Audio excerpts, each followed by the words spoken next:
no les voy a tomar lo que va relacionado a estenosis tricuspidia, insuficiencia tricuspidia, ni estenosis e insuficiencia pulmonar. En el examen que les vaya a tomar va a ser estenosis mitral en valvulopatías, estenosis mitral, insuficiencia mitral, estenosis aórtica, insuficiencia aórtica. Aunque lo tienen los temas, ya ustedes van a leer, por favor, porque no les va a dar tiempo. Bueno. Doctor, ¿puede repetir, por favor, una vez más? Para el examen, cuando les vayamos a tomar, les he dado yo patología del lado derecho del corazón, que quiere decir valvulopatía tricuspidia y pulmonar. No va a entrar al examen. ¿Ya? ¿Escucharon bien o no? Sí, doctor. Ok.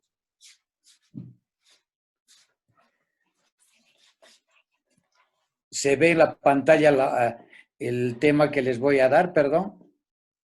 No, doctor. ¿No se ve? A ver, permíteme un segundito.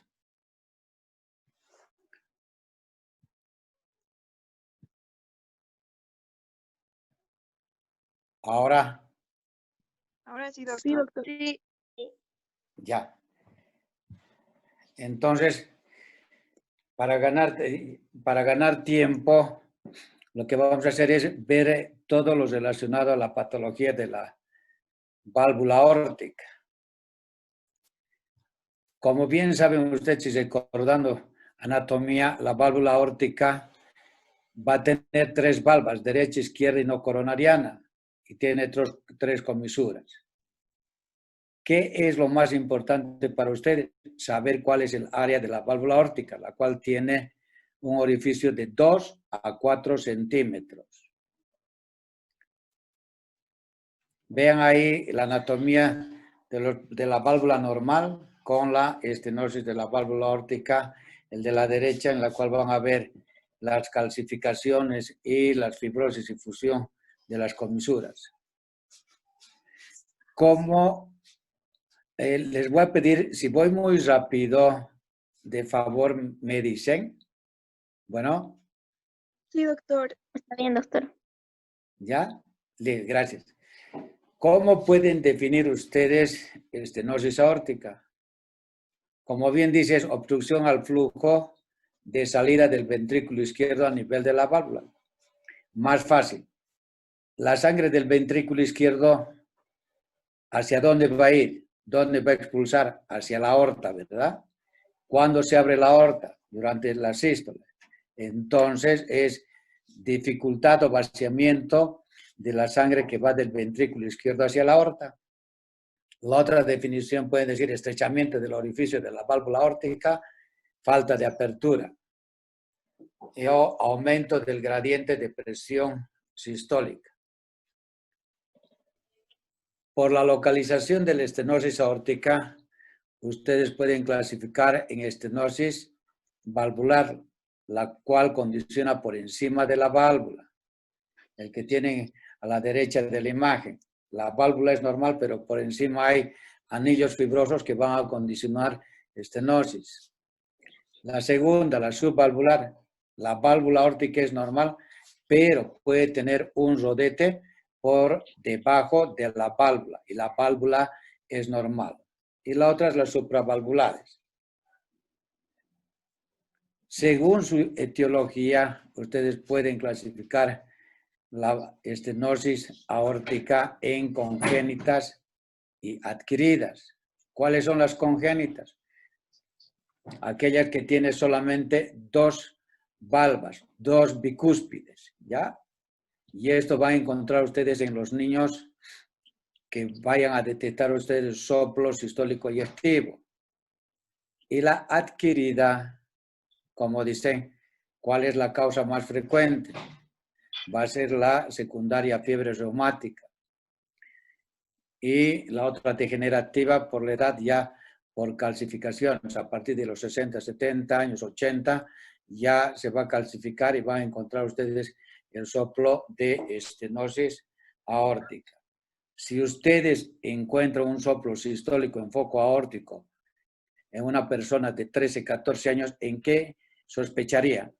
¿Qué tipo de etiología? Estenosis. ¿Cuál? ¿Congénita o adquirida? Congénita, doctor. Congénita. Porque lo que les comenté yo cuando hablamos de fiebre reumática, que en incidencia, la estenosis mitral es la que ocupa el primer lugar en porcentaje, ¿no? 70-75%, 20-25% la aórtica y 5% que era la correspondiente a la pulmonar y tricuspidia. Y cuando es por fiebre reumática va a ser a los 15, 20 años, que recién va a empezar la estenosis. En cambio, si tienen ustedes un soplo en los niños de 10, 15, 2 años, entonces sospecharán que tiene una estenosis congénita por válvula bicúspide, ¿ya? Ahora, la etiología de la válvula, o sea, de la estenosis mitral por válvula bicúspide, si se fijan ahí la imagen, tiene solamente 2 valvas, como si fuera la boquita de pescado. Y esto sí, como les comentaba, van a encontrar el soplo en niños a la edad de 3 o 4 años. Entonces dirán ustedes, es estenosis aórtica de origen congénito. Y el 1% en la población adulta. ¿Cuál es la otra patología? La más frecuente en nuestro medio es la condicionada por la fiebre reumática. Si se fijan ahí, la diapositiva está a la derecha, va a haber adhesión, fibrosis, fusión de comisuras. Y al final retracción y calcificaciones. Pero para que llegue a calcificarse van a tener que pasar 20 a 30 años. O sea que el soplo ustedes no van a encontrar en pacientes que tengan 5, 10 o 15 años. O sea, es la diferencia para ustedes en el diagnóstico y en la clínica. Ahora, casi la mayoría de los pacientes en estenosis aórtica por calcificación, o también llamada degenerativa, esto va a ser en los pacientes de edad. Si se fijan acá en la anatomía de la válvula aórtica, va a haber cambios proliferativos inflamatorios y además va a acumularse lípidos y se va a calcificar. Entonces ustedes cuando ausculten a los pacientes ya de edad, casi la mayoría va a tener soplo sistólico eyectivo en foco aórtico con irradiación a vasos del cuello o al hueco supraesternal, ¿ya? Entonces ustedes, cuando les pregunten, ¿y qué tipo de estenosis? Ustedes me van a decir, tiene 80 años o 85, no me van a decir fiebre reumática, no me van a decir congénita, porque para esa edad yo hubiese requerido cambio valvular. Entonces, lo que van a comentar es, no, pues, si tiene esa edad, ¿cuál es la posible etiología? Me dirán ustedes, estenosis aórtica degenerativa o por calcificación. ¿Está clarito? Sí, doctor. Sí, doctor. Sí, doctor. Muy bien. Ahora, esto es importante para ustedes, o sea, la fisiopatología. Estamos comentando de que la estenosis aórtica, ¿qué es? Obstrucción al flujo de salida, ¿verdad? Eso tenemos que tener en mente. Y si va a haber obstrucción al flujo de salida, si se fijan ahí en el diagrama, ¿qué van a encontrar? Y esto es bien bonito y es fácil para entender. ¿Cómo va a estar la presión sistólica del ventrículo izquierdo? Va a estar aumentada. ¿Cómo va a estar el tiempo de eyección del ventrículo izquierdo? Va a estar aumentada. ¿Cómo va a estar la presión diastólica del VI? Va a estar aumentada. ¿Cómo va a estar la presión de la aorta? Va a estar aumentada. Si bien recuerdan ustedes, por clínica, ustedes pueden hacer el diagnóstico de estenosis aórtica. ¿En qué sentido? Solamente tomándoles ustedes la presión arterial, es lo que llamamos, va a haber una presión arterial de tipo convergente.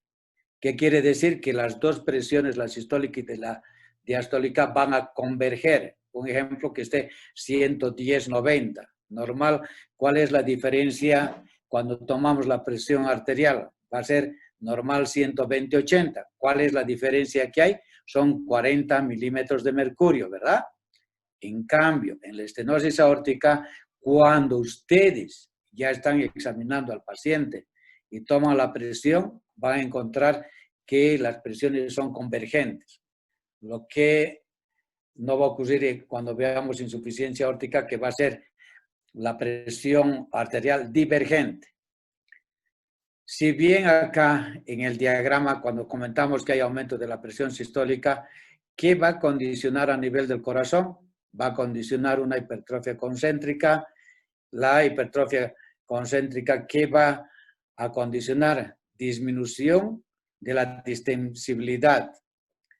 Va a condicionar depresión de la contractilidad y va a terminar en la cual el ventrículo se dilate y va a condicionar insuficiencia cardíaca o falla ventricular izquierda, por un lado. Por el otro lado, al lado derecho, cuando hay aumento de la presión aórtica, ¿qué va a condicionar? Disminución del aporte de oxígeno al miocardio. Y si hay disminución de presión de oxígeno al miocardio, ¿qué va a condicionar?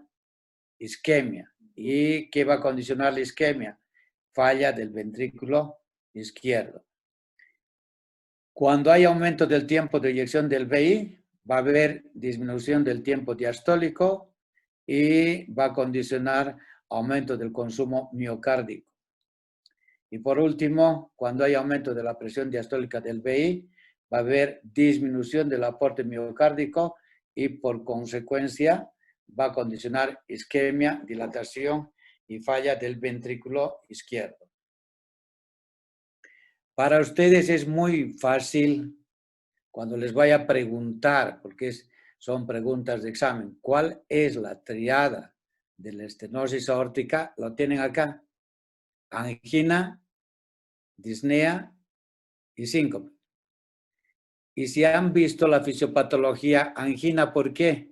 Estamos comentando que va a haber una disminución de la concentración de oxígeno y las coronarias van a sufrir. Y es ahí que el paciente presenta dolor precordial opresivo como si fuese cardiopatía isquémica como en el infarto. 2, va a presentar disnea. Y 3, síncope, falta de irrigación al cerebro. Y el último, en la cual ustedes pueden ver al paciente el día de hoy y mañana ya no lo encuentran, que tenía estenosis aórtica y les comenta, el paciente que vio ayer falleció. ¿Y por qué? Por muerte súbita secundaria a taquicardia ventricular o fibrilación ventricular. O por último, el paciente puede presentar accidentes cerebrovasculares de tipo embólico y terminar el paciente en insuficiencia cardíaca. Entonces, para ustedes, cuando les pregunte estenosis aórtica, ¿cuál es la triada? Ya tiene angina, disnea, síncope. Y el último, muerte súbita. En el examen físico, ¿qué es lo característico en la estenosis aórtica? Va a encontrar usted un pulso parvus et tardus y la presión del pulso está disminuida o convergente. Y lo que les comentaba anteriormente, la presión, miren, 110/90. ¿Cuál es la diferencia? Son 20. Y va a estar aumentada la presión diastólica. Y pueden encontrar, dependiendo del área de la estenosis, lo que llaman el frémito carotidio o soplo palpable a nivel de las carótidas. Obviamente les va a traducir que la estenosis aórtica es severa. En cuanto al pulso parvus et tardus, el pulso tiene un ascenso lento, un pico tardío y es de baja amplitud. Ese es el pulso parvus et tardus, ¿ya? Y que van a encontrar ustedes en la estenosis aórtica. Y acá tienen en el examen físico. ¿qué es lo que van a encontrar? Ven acá el primer ruido aumentado y tienen ahí el soplo sistólico eyectivo. Tienen el segundo ruido, el pulmonar y aórtico. Y van a encontrar ustedes desdoblamiento paradójico del segundo ruido. Pueden encontrar el cuarto ruido y el primer ruido está aumentado. Entonces, en la auscultación van a tener soplo sistólico en foco aórtico con irradiación a vasos del cuello o al hueco supraesternal. Vean ahí el diagrama de la estenosis aórtica. El soplo y el pulso parvus et tardus. Una vez que ustedes han hecho el diagnóstico, le van a pedir ustedes exámenes. ¿Y cuáles son los exámenes que le van a pedir? Primero, una radiografía de tórax, un electrocardiograma y tendrán que pedirles ustedes una ecocardiografía, el cual les va a dar el área de la válvula aórtica y pues veremos la conducta de acuerdo al área. Normalmente en los pacientes que tienen en la radiografía esta de la que está con nombre de A, si se fijan no hay cardiomegalia. Cardiomegalia va a tener cuando el área de la válvula es significativa, menos de 1.2 hasta 0.8. Y la severa va a ser cuando hablemos de severidad de la estenosis aórtica, menos de 0.7, el paciente puede presentar arritmias cardíacas y muerte súbita si es que ustedes no operan al paciente. Y vean acá en la lateral, vean un alito donde está la flecha, la calcificación de la válvula aórtica. El electrocardiograma, ¿qué es lo que van a tener? Sí, va a haber hipertrofia del ventrículo izquierdo. Y ya como les ha dado el doctor Arnés, tienen ustedes el índice de Sokolov y de Lewis. Si se fijan acá ustedes en el electrocardiograma, ¿qué dice el índice de Sokolov? Que la sumatoria de R de derivación de 1 más la S de derivación B1 no tiene que ser más de 3.5 milivoltios. Y si ustedes cuantifican, acá tiene 5, 10, 15, 17 en D1 y en B1 tienen 5, 10, 15, 20, 25 más 17 son 4.2 milivoltios. Entonces, tiene hipertrofia del ventrículo izquierdo. Para ustedes, el diagnóstico obviamente lo harán por clínica, pero para corroborar el diagnóstico tiene los estudios complementarios que hemos comentado, radiografía, electro, pero el estudio más importante es la ecocardiografía, en la cual les va a poder permitir calcular cuál es el área de la válvula aórtica 1, 2, cuál es el gradiente de presión de la aorta y el BI. En la ecocardiografía ustedes van a poder ver si las válvulas están engrosadas, calcificadas, cuáles son las dimensiones del ventrículo izquierdo, cuál es el grosor de sus paredes, cómo están las válvulas, si las válvulas están calcificadas, fibrosis, si tienen fusión de comisuras. ¿Ya? Entonces la ecocardiografía es el método diagnóstico y pronóstico del paciente. Vean acá en la estenosis aórtica de tipo degenerativo, vean ahí los puntitos esos más reflectantes, es la calcificación de la válvula aórtica. Al lado derecho, en la parte superior, vean solamente la aorta bivalva, solamente 2 valvas. Y en la reumática, vean abajo, en la cual está engrosada y calcificada. Entonces tienen degenerativa en los pacientes de edad. Bivalva, esto es patología de los niños. Y la reumática, pues, que es el 20 a 25%. Tienen ahí el ejemplo y los ecos. Cuando decimos la eco como método diagnóstico, acá van a ver el de abajo, el jet que tiene, ese es el flujo durante la sístole. ¿Ya? Eso es cuando se abre la válvula aórtica, va a ser en sístole. El flujo que ven ahí arriba de la línea basal es lo que denominamos nosotros flujo durante la diástole. ¿Qué quiere decir? Que en la ecocardiografía de este paciente tiene doble lesión, tanto de insuficiencia, que es el jet que va hacia arriba de la línea basal, la línea amarilla, y lo de abajo es el flujo y es la velocidad del pico máximo de la estenosis aórtica. Como comentamos acá, dice chorro del pico, hay que ver la velocidad del pico. 2, la eco les va a poder determinar gradiente de la válvula y pueden calcular a través de una fórmula que es 4 por velocidad al cuadrado. Cuando el gradiente es más de 60, entonces ustedes van a decir tiene una estenosis aórtica severa. Vean acá qué bonito, vean la ecocardiografía y el flujo, el que va el amarillo de la línea basal hacia abajo, es durante la sístole. Y el pico es la punta máxima que hay. Entonces, a través del gradiente pueden ustedes calcular cuál es el área de la válvula aórtica.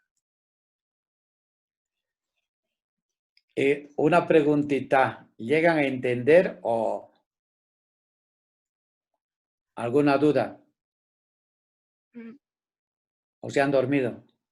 No, doctor, ¿puede volver a repetir, por favor? No le entendí cómo podemos calcular el diámetro.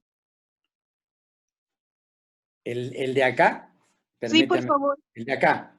Ya. No, el No, otro, el siguiente. Sí, ese, el de por acá. favor. Ya. Sí. La ecocardiografía tiene dos métodos. Uno, un transductor pulsado y el otro continuo. Cuando las velocidades son altas, utilizan el transductor continuo, que mide velocidades más altas. En el ejemplo este que tienes, si te fijas el amarillo hacia abajo, donde termina, ¿verdad? Calculan cuál es la velocidad pico que llamamos, ¿ya?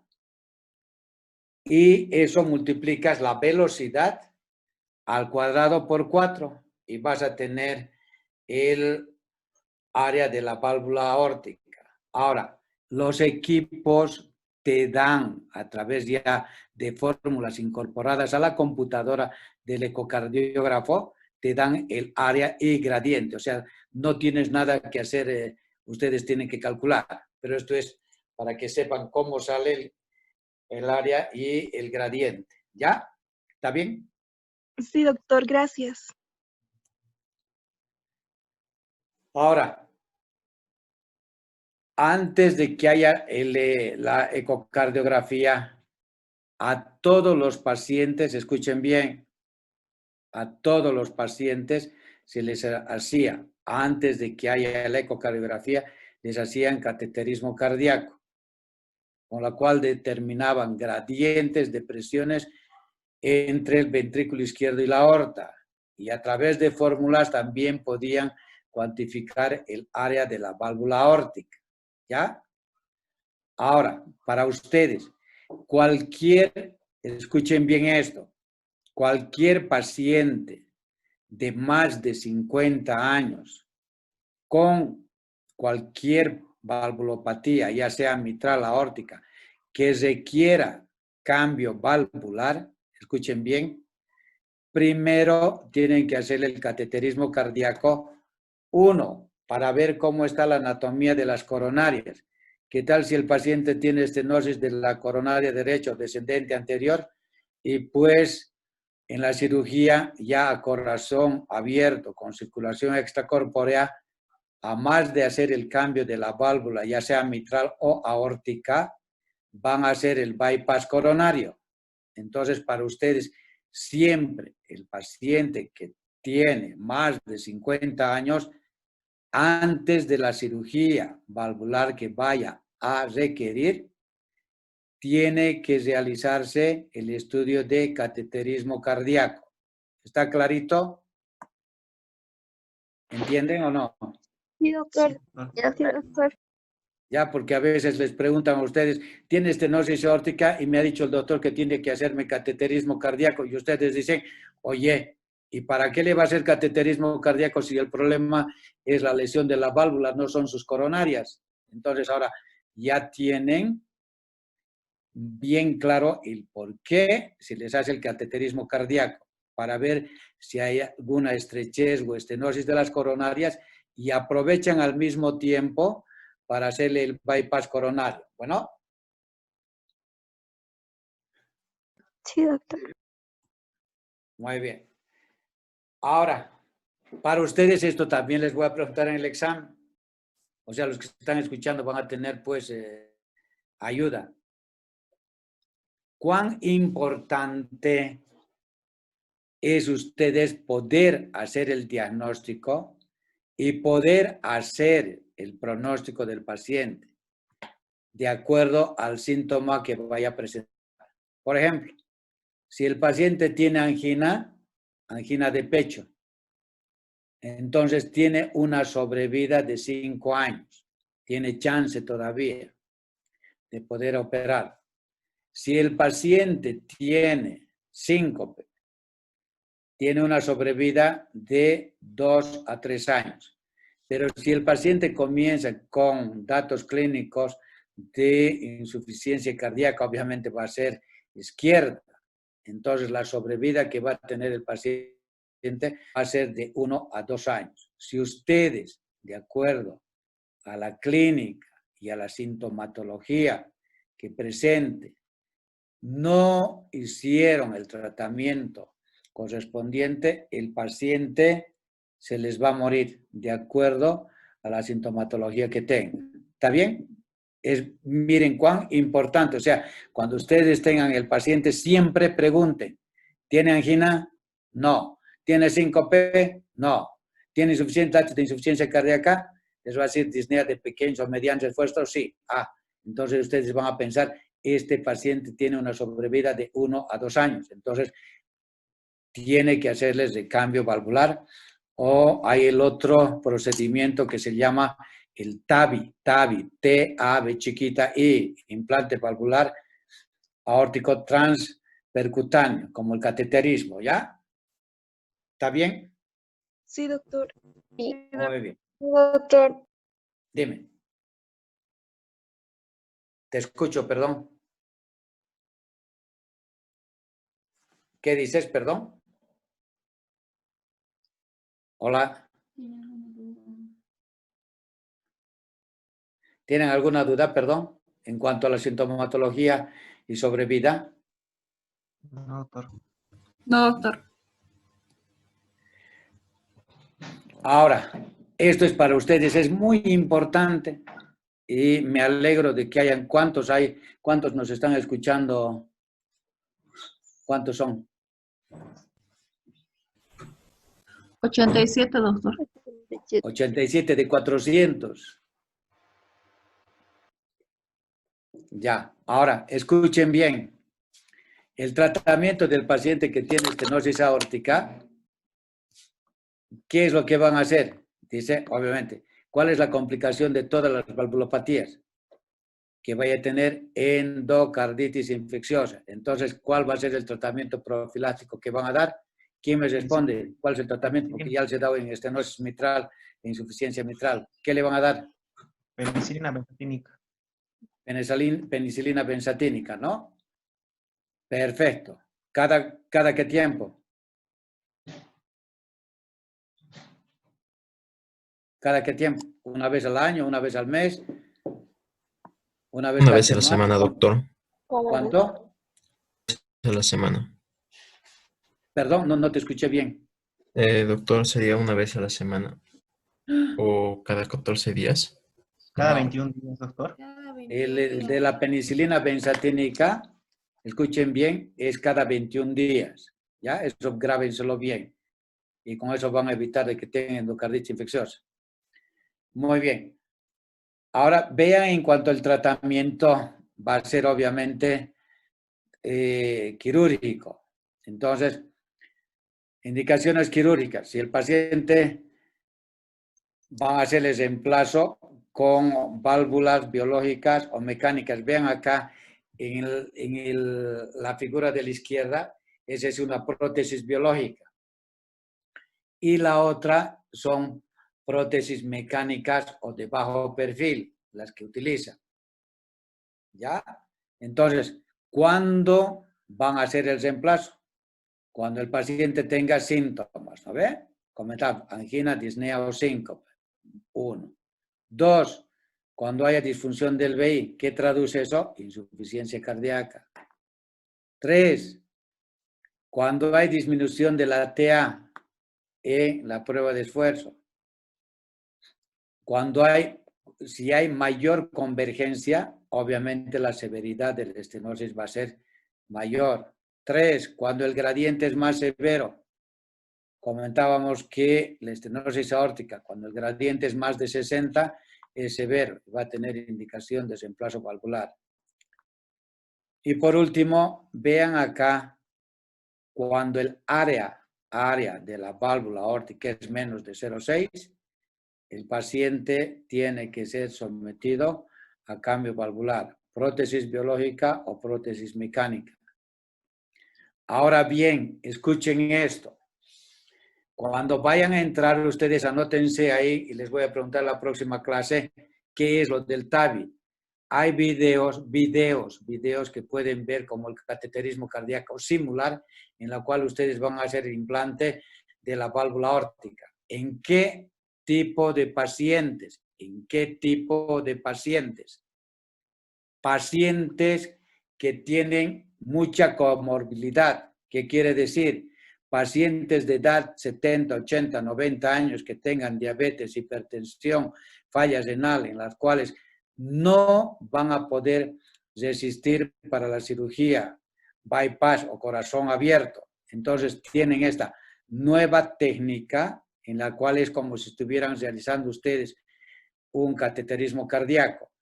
¿Ya? Y a los 2 días, 3 ya está fuera de la casa sin tener que hacerle la esternotomía media ni circulación extracorpórea. Como trabajo van a mirar y van a ir viendo, les voy a preguntar el miércoles, por favor, ¿ya? Pero lo que quiero que vean, el TAVI en estenosis aórtica, por favor, ¿bueno? Sí. Está bien, doctor. Muy bien. Ahora, cuando hacen ustedes el cambio de la válvula, si ustedes tienen indicación de colocarle una prótesis mecánica, de por vida, escuchen, tiene que tener anticoagulación. ¿Y anticoagulación con qué? Con warfarina. ¿Ya? Ahora, si ustedes me van a preguntar, doctor, ¿y por qué no les damos los nuevos anticoagulantes? Avexamax, Rivaroxaban, los nuevos anticoagulantes. ¿Por qué no se les da a los pacientes que tienen prótesis, ya sea mitral o aórtica? Porque no tienes tú un control para medir su anticoagulación, motivo por el cual está contraindicado en los pacientes que tienen prótesis mecánicas dar los nuevos anticoagulantes. En cambio, con la warfarina, a través del tiempo de protrombina y el INR, el valor que tienen que tener es de 3 a 3.5 el INR, ¿ya? 2.5, 3, 3.5, pero tienen que hacer ustedes el control una vez por mes. Ojo, entonces, warfarina para los pacientes que tienen prótesis. no los nuevos anticoagulantes. El apixaban, rivaroxaban, no se les puede dar porque no hay antídoto. Y 2, no puede saber cómo está la dosificación de la anticoagulación.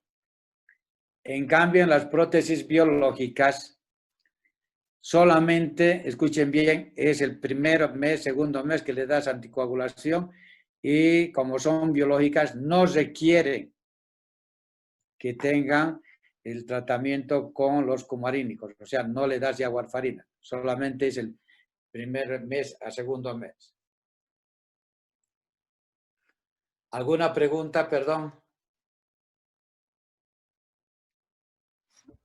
No, doc. Muy bien. Vamos a ver ahora, el de acá de la insuficiencia aórtica debe ser la semiología más linda y amplia que tiene, ¿ya? Solamente, no es como la estenosis aórtica, que ustedes tienen 3 etiologías, ¿no ve? La congénita, fiebre reumática y la degenerativa. Cuando vean acá la etiología, van a ver, son múltiples causas, pero primero vamos a comentar cómo definen.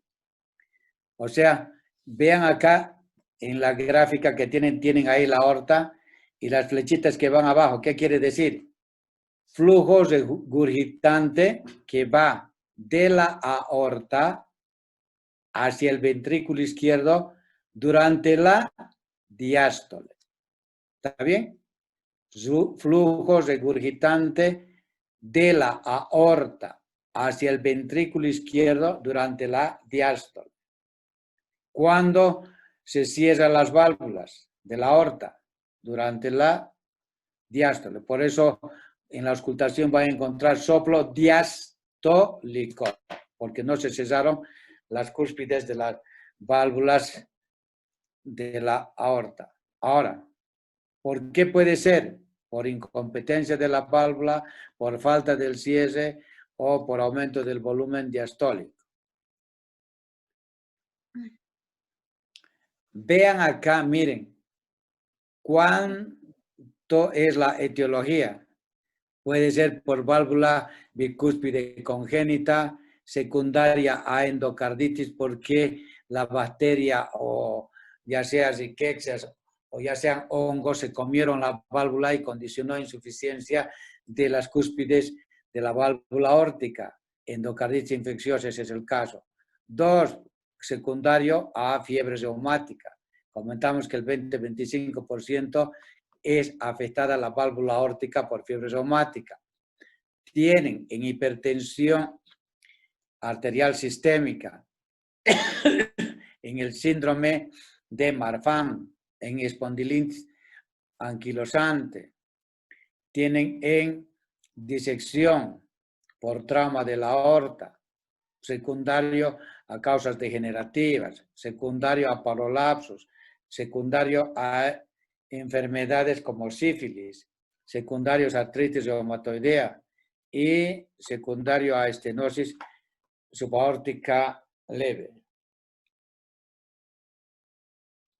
¿Cómo van a clasificar ustedes la insuficiencia aórtica en crónica y aguda? ¿Cuáles son las agudas? Ejemplo, la endocarditis, fiebre reumática, rotura por trauma o por balón o porque accidente automovilístico, choque el tórax contra el volante por traumas o el otro en aguda por disección de la aorta. La crónica, secundario a fiebre reumática, lo que hemos comentado, 20-25% de las patologías reumáticas va a afectar la válvula aórtica. Pacientes que tienen sífilis, si tienen dilatación del anillo, pacientes con artritis, pacientes con trastornos del tejido conectivo, arteritis, enfermedad aórtica, síndrome de Reiter, lupus, en las colagenopatías y en cardiopatías congénitas.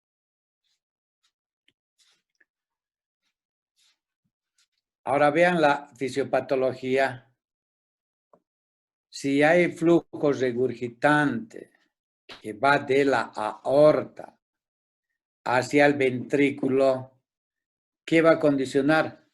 Sobrecarga de volumen durante la diástole. ¿Por qué? Porque las válvulas son incompetentes y no permiten el cierre en la cual no vaya el flujo de la aorta al ventrículo izquierdo. Entonces, ¿qué va a condicionar? Sobrecarga del ventrículo izquierdo. Y al condicionar sobrecarga, ¿qué va a presentar? Dilatación del VI. ¿Y qué va a condicionar? Disminución de la contractilidad y el paciente va a tener sintomatología. ¿Y cuál es la sintomatología del lado izquierdo? ¿Cuál es la sintomatología? El paciente les va a decir, bueno, disnea, ¿no ve? Cuando son insuficiencias severas, también puede tener el paciente angina, ¿ya? En las insuficiencias aórticas severas. Entonces, si ven, en la estenosis aórtica no va a haber cardiomegalia significativa a más de que tenga una estenosis muy severa. En cambio, si hacen el estudio comparativo, la estenosis con la insuficiencia aórtica va a presentar cardiomegalia por sobrecarga de volumen. ¿Está bien?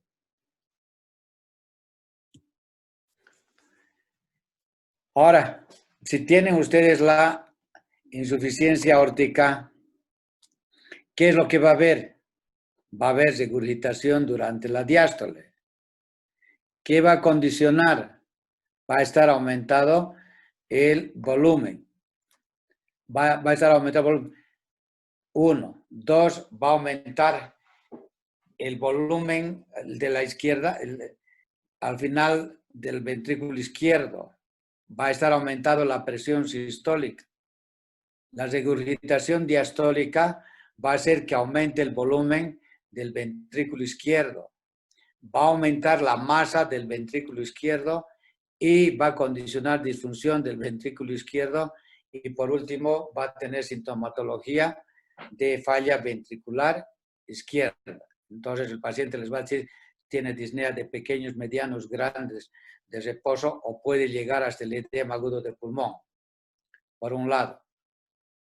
Por el otro lado, el lado derecho, va a haber una disminución del volumen y va a condicionar, va a tener fatiga. Ahora, como decíamos en el estenosis, miren acá, va a haber que disminución del consumo de oxígeno. Y al disminuir el consumo de oxígeno, va a condicionar que isquemia miocárdica y la isquemia miocárdica va a conllevar de nuevo a falla ventricular izquierda. Toda la sintomatología que va a tener es del lado izquierdo. Y por último, el otro, después de la regurgitación diastólica, va a condicionar disminución de la presión diastólica de la aorta.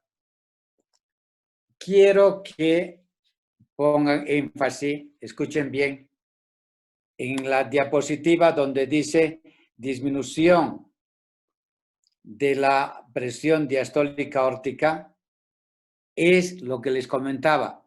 ¿Por qué la presión arterial es divergente? Porque hay disminución de la presión diastólica y hace que la presión sea, un ejemplo, 170-70. Doctor, 170-70. ¿Cuál es el gradiente?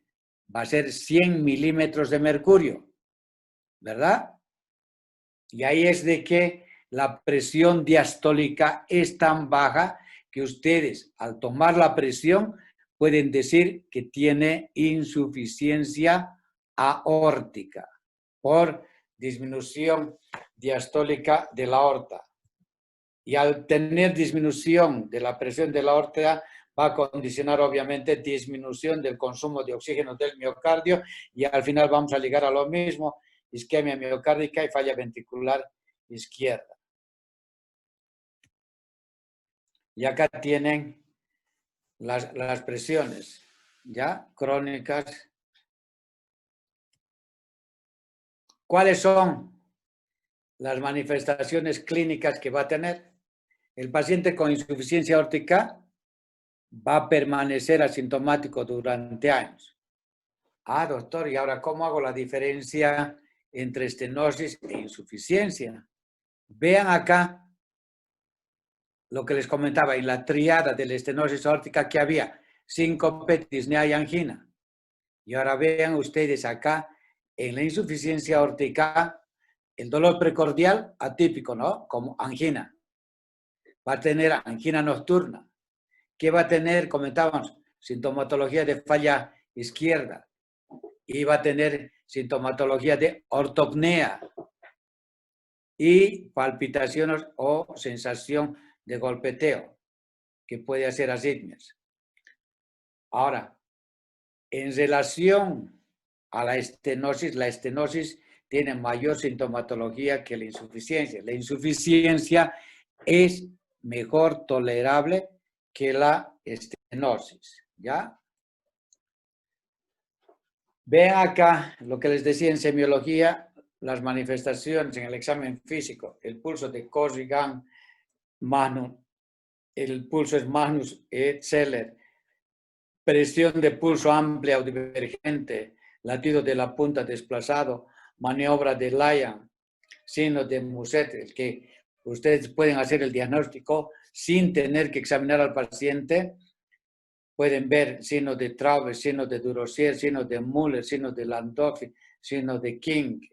Vean la gran semiología que tienen. Para el miércoles, como están ya desde febrero, marzo, con las diapositivas, les voy a ir preguntando para ver si están revisando. Bueno, va a ser su tarea. En el examen físico, ¿qué es lo que van a encontrar ustedes? Soplo diastólico durante la diástole, en foco aórtico. O puede encontrar soplo protomesodiastólico en foco mitral. ¿Cómo es el soplo protomesodiastólico? Y decreciendo e irradiado en banda presidencial. Tienen acá el primer ruido, después viene el soplo proyectivo por hiperflujo, segundo ruido, y ahí viene recién soplo diastólico de regurgitación. Cuando decimos nosotros de regurgitación, llamamos también, cuando digan soplo diastólico en foco aórtico, traduce insuficiencia aórtica. Y a veces puede ser que encuentren ustedes en los libros que no diga soplo diastólico y que les comenten tiene escape. ¿Y a qué se refiere el escape? Es el escape de sangre que va de la aorta al ventrículo izquierdo. Es el flujo regurgitante o escape, es similar, es sinónimo. Y el soplo de Austin Flint. ¿Qué quiere decir eso? ¿Alguien sabe?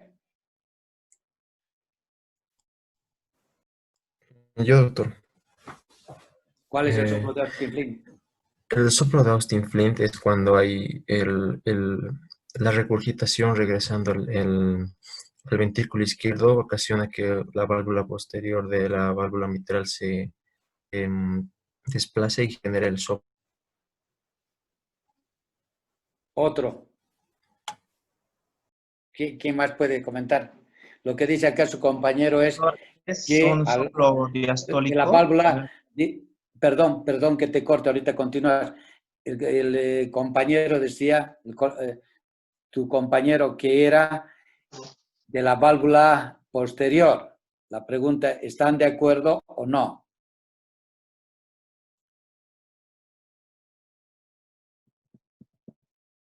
Guau, ¿qué pasó? El coronavirus parece que les ha afectado. Doctor, Doctor, perdón, es ¿no un sería soplo la valva diastólico anterior?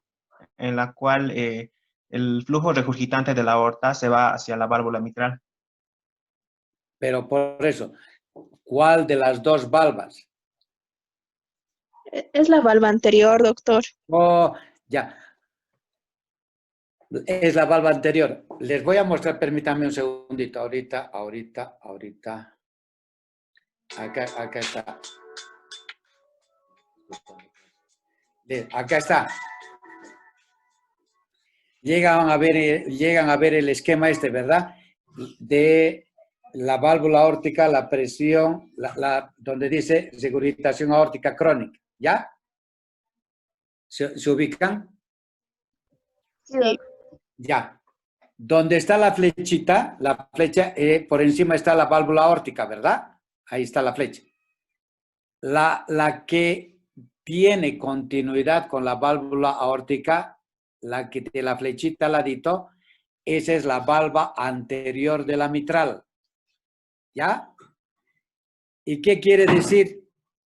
El flujo regurgitante en el mismo esquema, ¿qué hace? Cuando el flujo va y choca con la valva anterior de la mitral, va a empujar la válvula mitral hacia la aurícula izquierda y está condicionando lo que llamamos una estenosis, pero es secundario al hiperflujio que hace que la válvula mitral no se abra completamente y condicione una falsa estenosis mitral. Es el soplo de Austin Flint, cuando el chorro del flujo choca contra la valva anterior de la mitral, la que está al ladito de la flecha. Y la otra valva es la posterior. ¿Ya? Para el compañero que nos comentaba que era la válvula posterior, no. ¿Cuál va a ser la válvula que tiene conexión? Es la anterior, como decimos, en anatomía hay la continuación mitro-aórtica. ¿Y cuál es la valva? La valva anterior de la mitral que se continúa con la válvula aórtica. ¿Está claro ahora? Jóvenes. Gracias. Sí, doctor. Sí, Doctor. doctor. Muy bien. Entonces acá mismo dice, no, soplo de Austin Flint, soplo diastólico de estenosis mitral, pero no es de que esté lesionada la válvula mitral, sino que todo el flujo del chorro que viene de la aorta golpetea la válvula mitral produciendo una estenosis y es el soplo de Austin Flint. ¿Ya? ¿Está bien? La radiografía, como les digo, ¿qué le van a pedir? Radiografía, electrocardiograma y eco. En la radiografía ya no es como la estenosis aórtica. Ahora ya vean que el corazón es más grande. ¿Por qué? Porque hay sobrecarga de volumen. Cuando es sobrecarga de presión, casi no hay cardiomegalia, pero acá vean que tiene cardiomegalia 3 de 4. ¿A expensas de qué ventrículo? ¿Quién me dice?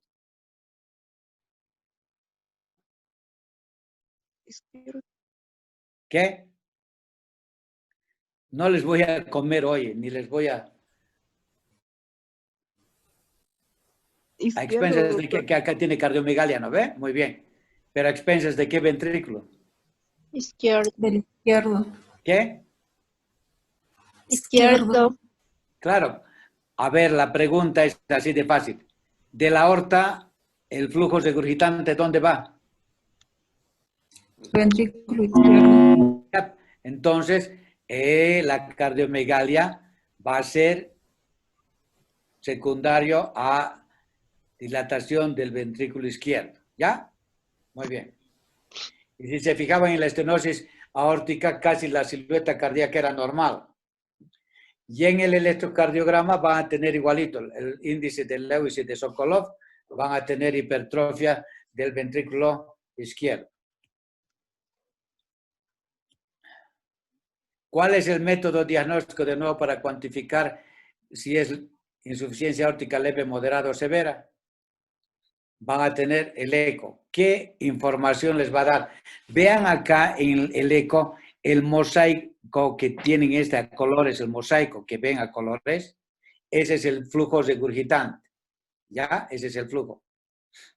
Y entonces van a tener ustedes, en cuanto a la ecocardiografía, cómo está la anatomía de la válvula, las dimensiones de cuánto mide, cuál es el chorro del volumen regurgitante, si hay flattering de la válvula mitral en relación al soplo de Austin Flint.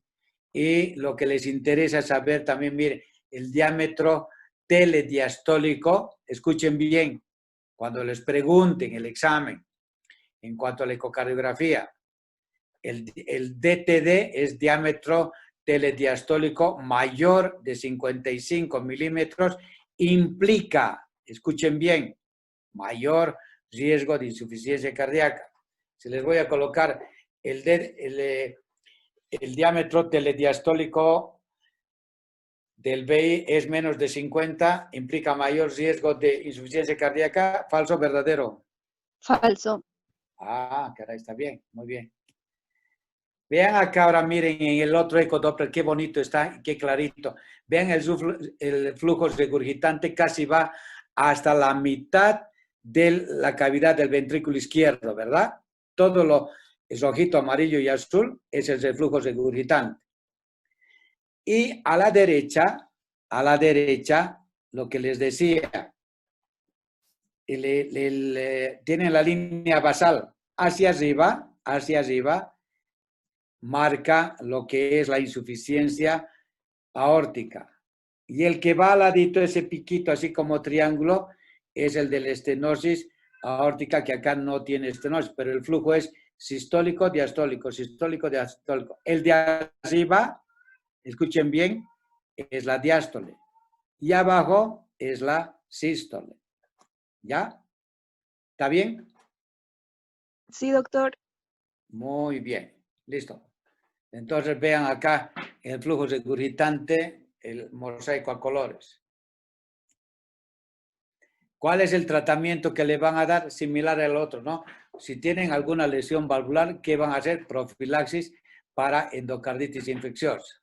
Entonces le van a dar su penicilina benzatínica 1.2 millones cada 21 días. Ahora bien, ¿por qué le dan vasodilatadores IECA o vasodilatadores arteriales? ¿Quién me puede responder? Es farmacología y han llevado.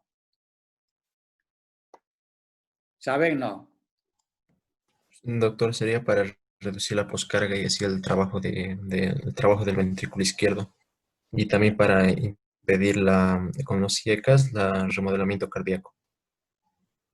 Pero en el caso que les estoy dando, ahora escuchen bien, ¿cuáles son los mejores medicamentos en pacientes que tienen reflujo, ya sea insuficiencia mitral o insuficiencia aórtica pulmonar o tricuspidia? Van a ser los IECA, los ARA o vasodilatadores arteriales. ¿Por qué están de primera línea los IECA y los ARA? Como bien saben ustedes, los IECA y los ARA son vasodilatadores mixtos que actúan a nivel de la precarga y poscarga. Al mejorar la precarga va a disminuir el volumen regurgitante y va a mejorar. Y la poscarga, al producir vasodilatación de la arteria de la aorta, no va a haber impedancia y el vaciamiento va a ser más rápido. Entonces, de ahí es de que ustedes pueden utilizar IECA y ARA. Mejoran la pre y la post carga, porque son vasodilatadores mixtos, arterial y venoso. ¿Ya? Esa es la respuesta. Indicaciones quirúrgicas. Y esto les voy a preguntar, ¿cuándo van a hacer la indicación quirúrgica? Cuando la fracción de eyección sea menos del 50%, el diámetro telesistólico mayor de 55, cuando la capacidad funcional aeróbica esté disminuida, cuando la raíz de la aorta es mayor de 55 milímetros y, obviamente, los pacientes que tienen insuficiencia aórtica aguda, como que hemos comentado, traumas, como que con endocarditis infecciosa, cuando se come la vegetación, la bacteria. Entonces, sí o sí va a requerir cirugía y cambio valvular. Vamos a entrar ahora a lo que llaman, es la patología más común en nuestro medio, lo que es la enfermedad de Chagas. ¿Tienen alguna pregunta, jóvenes?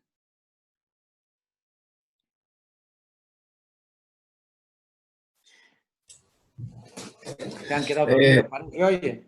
Doctor, estas diapositivas, ¿será que nos las puede pasar, por favor? Ah, no, ahora, ¿dónde está mi jefa?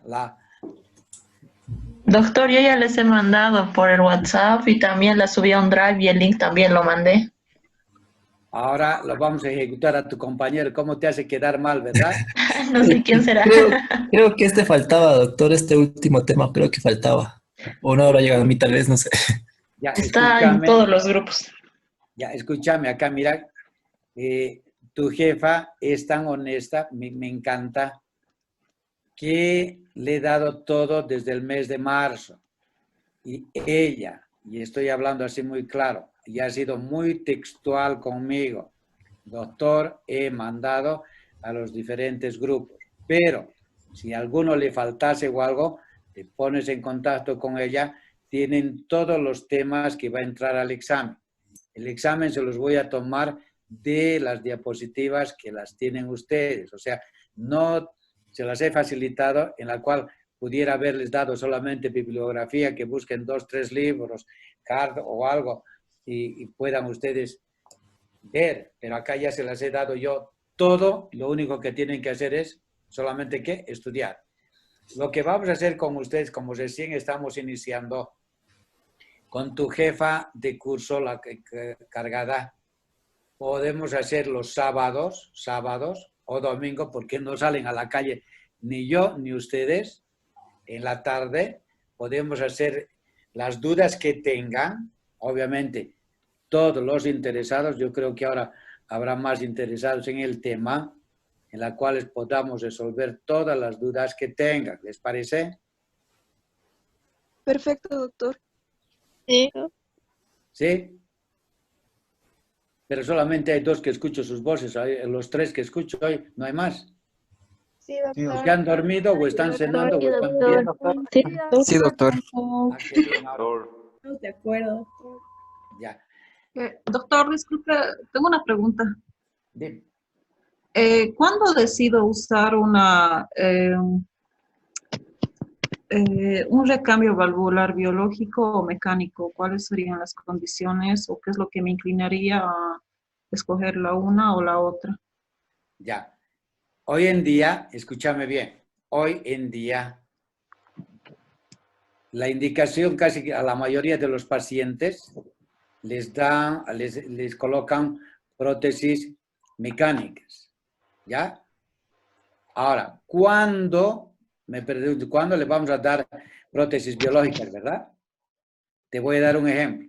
Cuando la condición sociocultural de la paciente, te voy a poner un ejemplo, que la señora sea del campo o de cualquier parte, pero no va a hacer los controles en forma periódica de la anticoagulación, que tome su warfarina, que sus niveles de INR sean 2.5 a 3, que no llegue a hacer el control en forma mensual.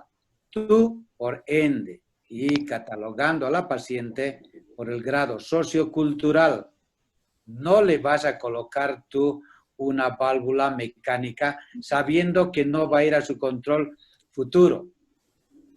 La pregunta es muy, muy interesante la que me haces. El por qué.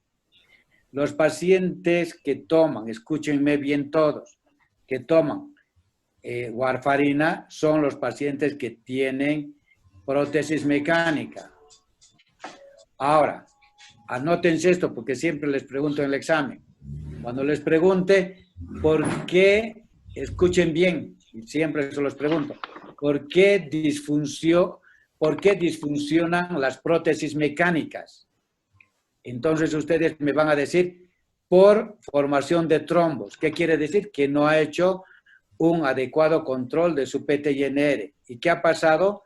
Que ha formado trombos, ha ocluido la válvula, ha disfuncionado y el paciente se ha muerto o han tenido que entrar a cirugía. ¿Está bien? 2. Los pacientes que tienen prótesis biológica, como en el caso este que le estoy comentando a tu compañera, no, escuchen bien, no requiere anticoagulación. Pero si me preguntan, ¿por qué va a disfuncionar? Que es la pregunta que se las voy a hacer. ¿Por qué disfuncionan las prótesis biológicas? por calcificación, como si fuera una válvula nativa. Entonces, ¿por qué va a disfuncionar? Porque se va a calcificar. Y la mecánica, ¿por qué va a disfuncionar? Porque forma trombo. ¿Está bien? Muy bien. Sí, doctor, gracias. Respondiéndote la mitad de la pregunta. Uno es cuando la condición sociocultural, no económica, porque puede ser que tenga dinero, pero no tenga cultura para hacer el control de su anticoagulación. Entonces, en esa persona tú le pusieras una prótesis biológica. Y dos, en personas de edad, escúchame bien, personas de edad en las cuales van a tener riesgo de llevar el control de la anticoagulación. Personas mayores que tengan trastornos de coagulación, les vas a colocar, ¿qué? Prótesis biológica, ¿ya? ¿Está bien? Está bien, doctor, gracias. Cuando veas el TAVI es justamente, son prótesis, no son prótesis para estos tipos de pacientes, ¿ya? Que no requieren cirugía extracorpórea, y dos, pacientes que tienen contraindicación de anticoagulación, ¿qué le vas a colocar? Prótesis biológica, ¿ya? Pero si es un paciente de 40 años, 50, ¿cuál es la prótesis ideal? Me vas a decir, doctor, prótesis mecánica, ¿ya? Si es una joven, tiene 30 años, te voy a decir yo, prótesis mecánica. Pero ahí puede venir tu pregunta que quieras agarrarme en curva. Doctor, pero si está en edad fértil y que quiere embarazarse, ¿cómo vamos a hacer? Porque no va a continuar usted con tratamiento con warfarina, porque es teratógeno. Desde que hay las heparinas de bajo peso molecular, puede suspender la warfarina y hacer el control con enoxaparina. ¿Ya? Entonces, está resuelta tu pregunta. Y tienen Sí, doctor, las gracias. dudas, por eso no quiero que tengan mala información y por qué esto. O sea, las dudas que tengan, de favor, me las hacen. Y puede ser que los sábados o domingos nos reunamos y me dicen, doctor, en el tema este tengo esta duda, en el tema este tengo esta duda. ¿Puedes resolver? La idea es poderles clarificar y que ustedes tengan la mejor información. ¿Ya? Vamos a ver ahora lo que es la enfermedad de Chagas. Es muy, muy, muy bonito. ¿Están viendo o no ha salido? Todavía, doctor. ¿Cómo que no? Ahora, Ahora sí, Ahora ya sí. se ve. ¿me llegan a ver o no me llegan a ver? Sí, doctor, se ve. Sí, No, doctor. ¿me llegan a ver? Doctor. No. Una sola vez me van a mirar, nada más. Ahorita las voy a ver. ¿Me llegan a ver? No. Sí, doctor, ahora sí. Sí lo ve. Saludos. Llegan a ver, ¿no? Saludos. Capaz de que digan, Sí, no es el doctor y quién me estará dando, ¿no? Gusto de verlos. Igualmente, Igualmente, doctor. doctor. Igual, doctor. Igualmente, doctor. Y ahora vamos a empezar.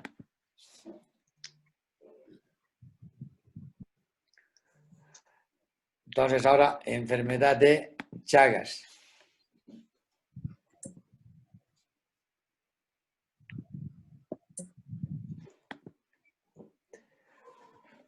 Para que tengan una idea clara, en 1909, Carlos Chagas, el que lo están viendo, él es brasilero, descubrió el Trypanosoma cruzi en el intestino de un hemíptero y Pantrosgilus megistus, que llaman en el Brasil a la vinchuca, en el Brasil es llamada como chinche hocicona. ¿Ya? Si ustedes van al Brasil y dicen, me ha picado la chinche hocicona, ya saben que es la vinchuca la que conocemos acá.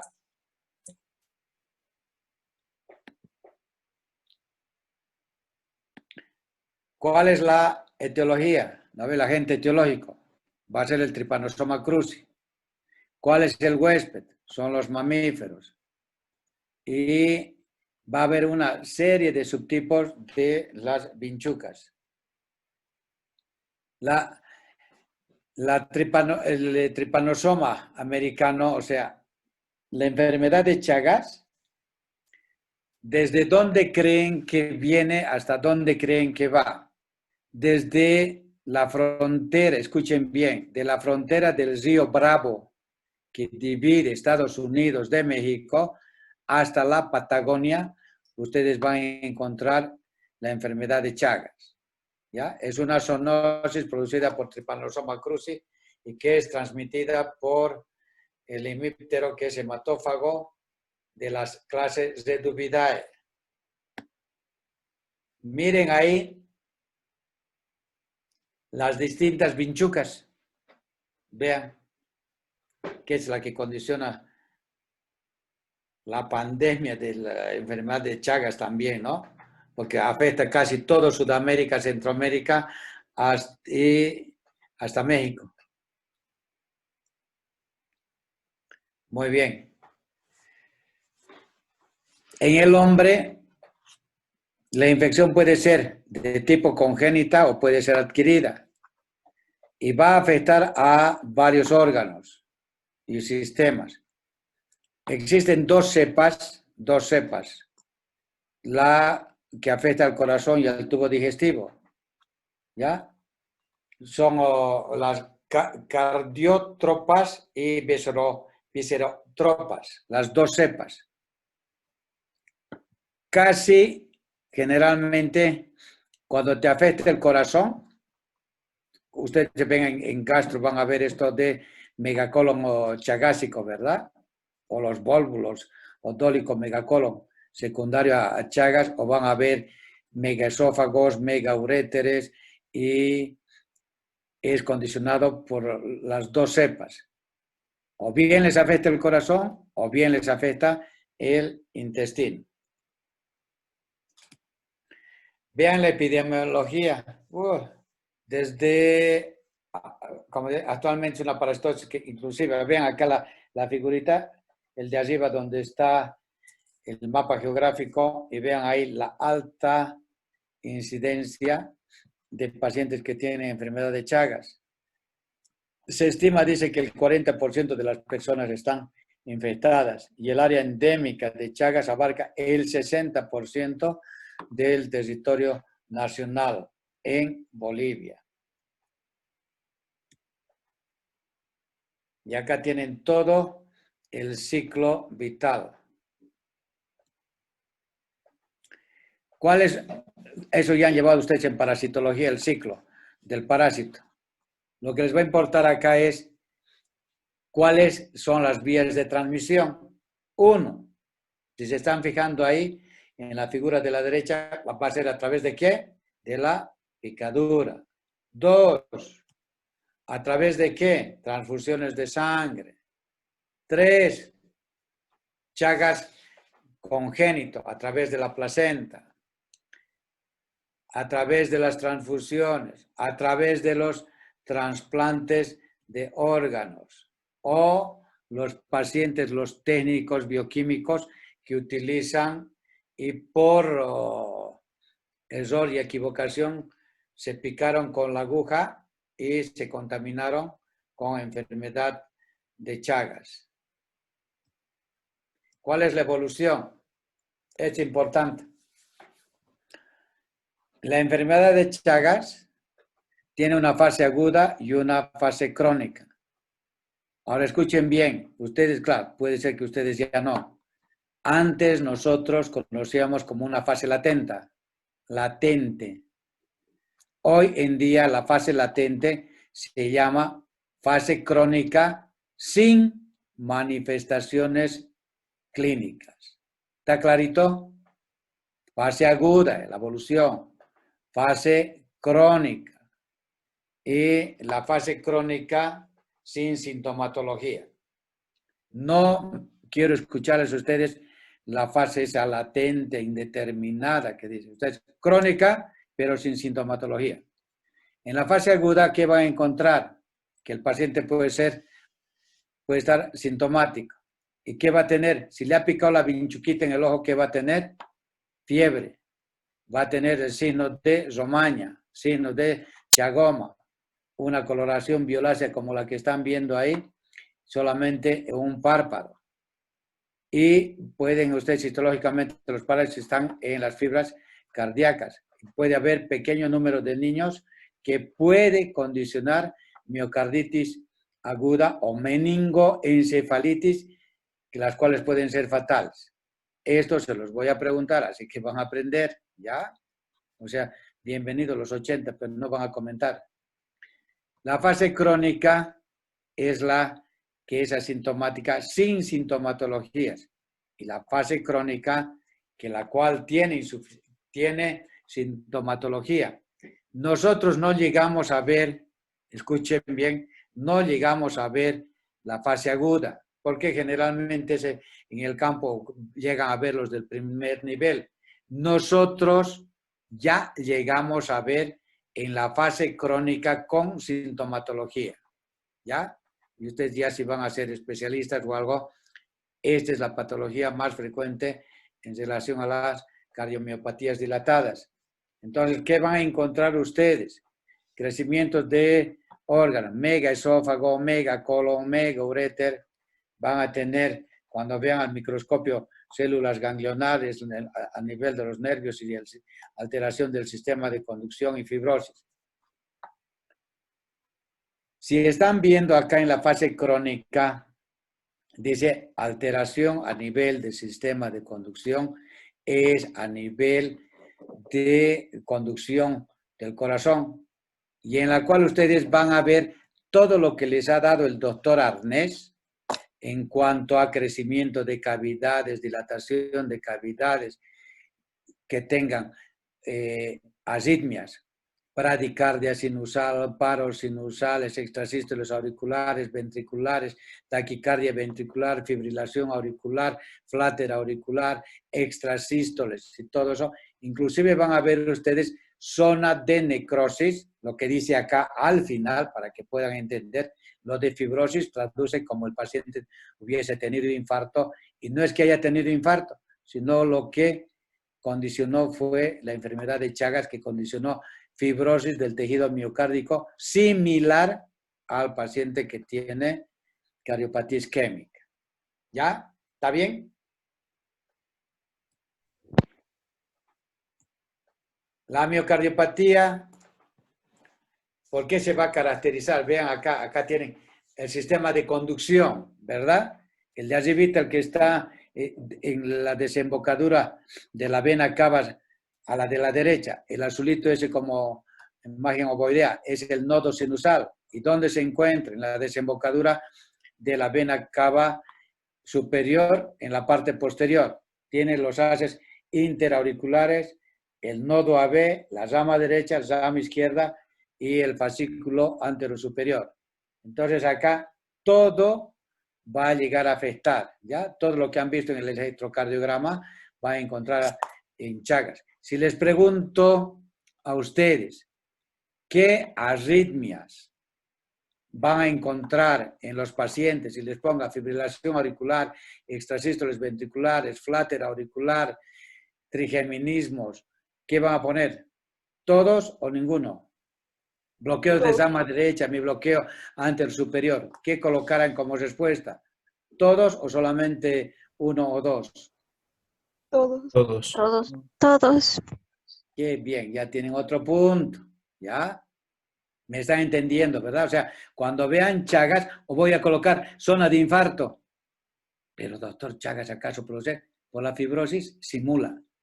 ¿Ya? Entonces va a colocar en el electrocardiograma, puedo encontrar bloqueo de rama derecha y extrasístoles. Sí. Voy a encontrar bloqueo AB de primer grado con bigeminismos. Sí. Todo lo que han visto en el electrocardiograma, mis queridos alumnos, estudiantes, van a encontrar en Chagas. ¿Ya? Y en el corazoncito, ¿qué van a encontrar? Vean acá, ahora. Fibrosis, que traduce como si el paciente hubiera tenido infarto. Si es una causa de miocardiopatía dilatada, vean acá en el esquema, el corazón está agrandado, las aurículas, los ventrículos están agrandados. Si están agrandados, por ende, quiero que me respondan, ¿cómo va a estar las paredes del septum y las paredes libres del corazón, ¿cómo van a estar? ¿Engrosadas o adelgazadas? Adelgazado. ¿Qué? Nada, Rodolfo. Adelgazada. Como dicen, miocardiopatía dilatada, escuche bien, dilatada, adelgazadas, ¿ya?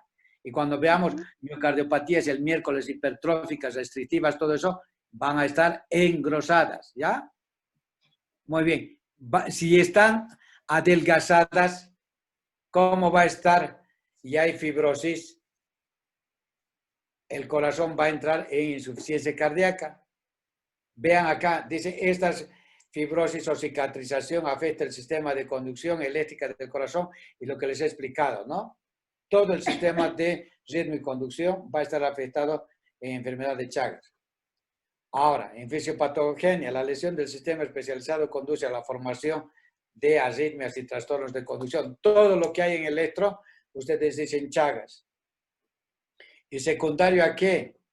Secundario a una respuesta inflamatoria, lesiones celulares y al final va a producir fibrosis a nivel del sistema de conducción. Muy bien. ¿Cómo van a clasificar ustedes en lo de Chagas? Grupo 1, grupo 2. En el grupo 1, ¿qué estudios les van a pedir ustedes? ¿Ya? 1. Son pacientes asintomáticos que tienen serología positiva, el electrocardiograma es normal, la radiografía de tórax es normal, con índice cardiotorácico menor de 50%. La eco es normal y el Holter normal. En sí, el paciente está normal. 2. En el grupo 2, esto es lo que les estoy mostrando, también entra, ¿ya? Entra para lo que sabemos, ¿ya? 2. En el grupo 2, radiografía de tórax con el índice cardíaco menor a 50. Ecocardiografía normal, evidencias electrocardiográficas y Holter, que va a haber alteraciones de disfunción sinusal. Puede tener bradicardia sinusal o bloqueo AV de primer grado. Trastornos de conducción intra o ventricular y arritmias ventriculares. Si les voy a colocar acá todo lo que dice el inciso 2 como si fuera del grupo 1, ya saben que no corresponde, ¿verdad?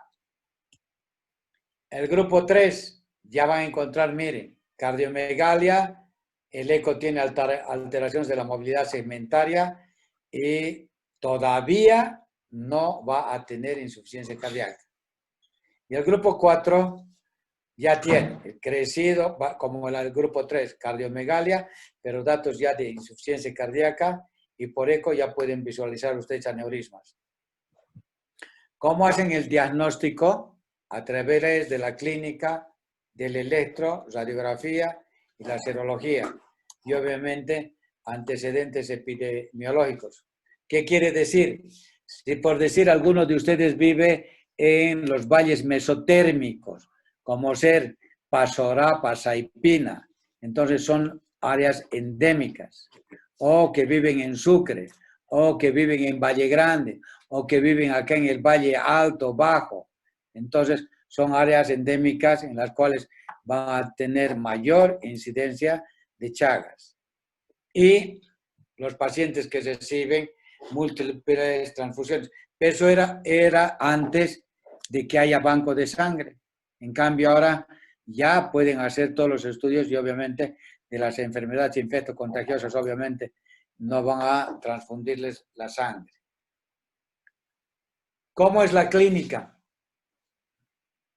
¿Qué alteraciones cardiovasculares o manifestaciones cardíacas va a tener?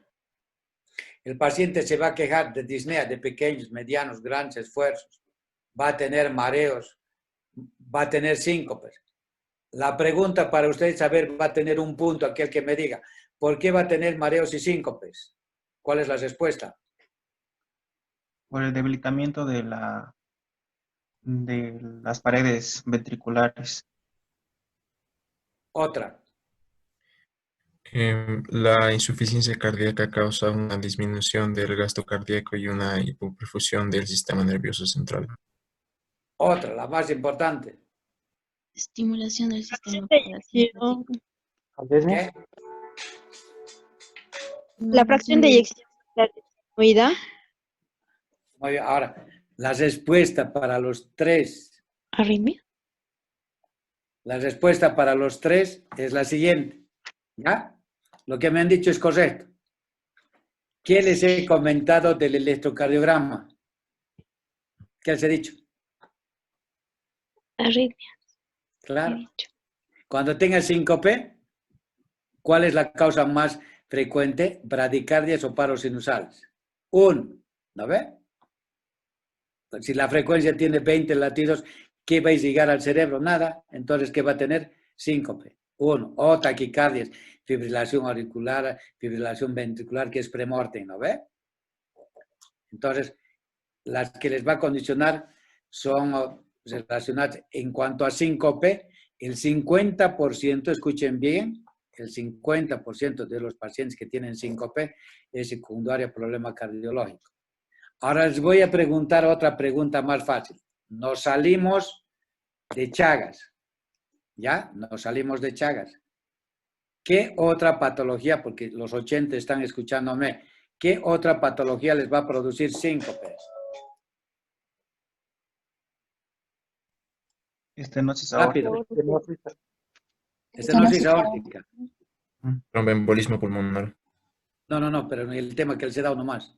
Ah, Estenosis aórtica, ¿no ve? Para que no se olvide, ¿ya? Claro, el tromboembolia pulmonar también te puede dar. ¿Ya? Muy bien. Entonces tiene mareo, síncope, palpitaciones. Las palpitaciones va relacionada, mis queridos estudiantes, con fibrilación auricular. Cuando escuchen ustedes, tengo palpitaciones, se relaciona con arritmias, ¿ya? Palpitaciones para ustedes es taquicardia o fibrilación auricular o taquicardia ventricular, supraventricular, pero va relacionado con arritmias. A eso el paciente se refiere, tengo palpitaciones. Y el otro, dolor en el hipocondrio derecho. ¿Por qué? A ver, rápido, la respuesta. Hepatomegalia. Eso, está arriba, ¿no ves? Dice insuficiencia cardíaca. ¿Qué va a haber en insuficiencia cardíaca derecha? Hepatomegalia. Por eso es el dolor en el hipocondrio derecho. Vean qué bonito. No se van a olvidar, ¿no? 1. 2. A nivel digestivo, ¿qué va a tener? Disfagia, dolor en epigastrio, distensión abdominal, constipación. ¿Qué quiere decir? Que va a tener megacolon o dólico megacolon. Va a tener acalasia. Y en problemas neurológicos, el paciente puede condicionar, ¿qué? Convulsiones. O sea que no todas las convulsiones son de origen, o sea, neurológico, sino que puede condicionar, ¿qué? La enfermedad de Chagas. Trastornos de la marcha, del equilibrio, conducta y alteraciones de la sensibilidad superficial y profunda. En el electrocardiograma vean todo lo que hay, o sea, ya ni les repito, ¿ya? Todo lo que hay y les voy a ir mostrando. Miren acá ahora, trastornos electrocardiográficos. Trastornos, bloqueo AB de primer grado, segundo grado, tercer grado. Y acá tienen. Vean acá el intervalo PR, tiene 5, 10, 12. O sea, tiene 0,48. La distancia entre la P y el inicio de la onda de la Q. O sea, tiene bloqueo AB de primer grado. Bloqueos AB de segundo grado. Y acá vean. El primero, segundo, tercer complejo QRS, ven, ¿no? ¿Está bien? Ven. Después está la onda T, después del tercer QRS, está la onda T, y el próximo, la ondita, es la onda P. Y esto es lo que llamamos bloqueo AB de segundo grado, Movitz tipo 1. ¿Y cuál es la característica? Como lo tiene en la diapositiva, van a ver, cuando hay dos P's, el intervalo PR del siguiente es 0.22, el otro 0.24 y 0.28. O sea, aumento progresivo del intervalo PR y en la cual va a haber una onda P que no conduce. Y ese es el bloqueo AB de segundo grado, Movitz tipo 1. Y acá tienen bloqueo AB completo, pero acá, en la cual las ondas P laten por su cuenta y los complejos QR por su cuenta. Es como un divorcio, el esposo por un lado y la la esposa por otro lado. Las ondas P laten por su cuenta, les voy a mostrar después en el electrocardiograma más clarito. Ven acá lo que hay, trastornos de bloqueo de rama derecha, izquierda, hemibloqueos. Vean acá, bloqueo de la rama derecha, ya han visto en electro. En D1, R y la S empastada o mellada, D1 y ABL. Y en B5, B6, qué bonito se ve, R y la S mellada, B5, B6, la S mellada. Y vean acá en B1, R, S, R', R, S, R'. Son los datos de bloqueo de la rama derecha. Rama izquierda, por el contrario, vean, ¿dónde está? Vean acá B5, B6, B5, B6, Rs melladas. Les voy a mostrar otro, este fin de semana, lo que es el electrocardiograma en relación a los bloqueos, porque acá no se llega a ver muy bien. Pero acá está mejor. El bloqueo de rama izquierda, si se fijan en D1, la R es mellada. Fíjense ABL, la R mellada. Fíjense B5, B6, la R mellada. Y en B1, fíjense, es QS. No tiene el primer vector que sería la R en B1. Fíjense B2, no hay R. Y por eso llamamos QS. B1, QS, B2. Y en B3 es pequeñito, vean la R mínima, casi no hay. Entonces, la imagen está de R mellada de 1 ABL, B5, B6, más QS en B1, B2, bloqueo de la rama izquierda de las de His. Y acá tienen las extrasístoles auriculares y todo lo que vayan a ver. Vean acá, primero, segundo, tercero, el cuarto complejo, el QRS son toditos igualitos. Pero ¿qué es lo que le falta al primero, al segundo, al tercero, al cuarto? Al cuarto complejo QRS le falta la onda P. La que están viendo no es la P, es la T. Entonces, acá lo que tiene se llama extrasístole auricular. Falta de la onda P. Y acá tienen disfunción del nodo sinusal, bradicardia con taquicardia, enfermedades del nodo sinusal. Vean acá fibrilación auricular. Perdón.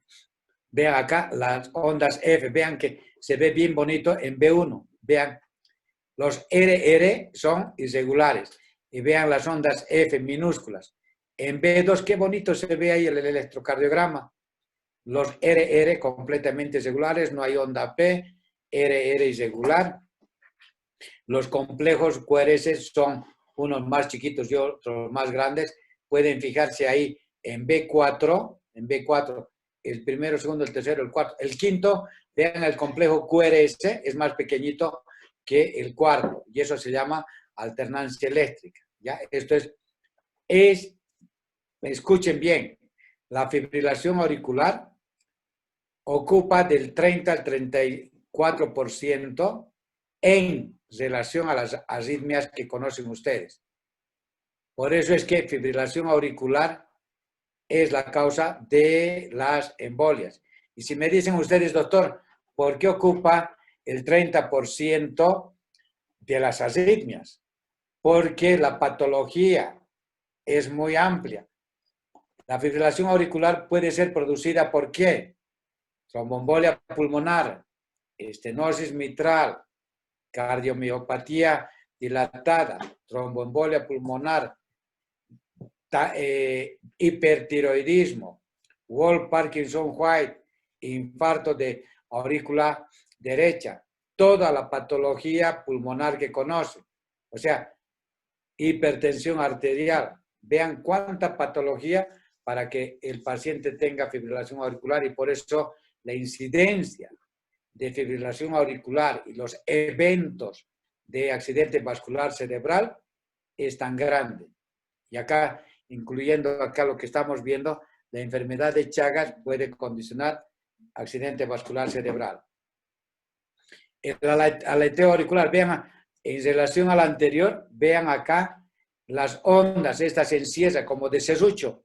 Los intervalos RR son regulares, pero acá las ondas de sierra, como serrucho, llegan a ver clarito, ¿verdad? Esa es la característica del flutter auricular. Taquicardia ventricular, miren acá, tan bonito, que les ha debido dar el doctor Arnés. ¿Cómo hacen el diagnóstico?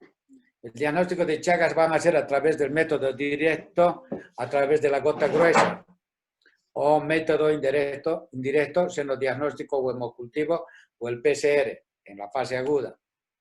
O pueden hacer test de inmunofluorescencia o test de inmunoaglutinación indirecta, o pueden pedir ELISA.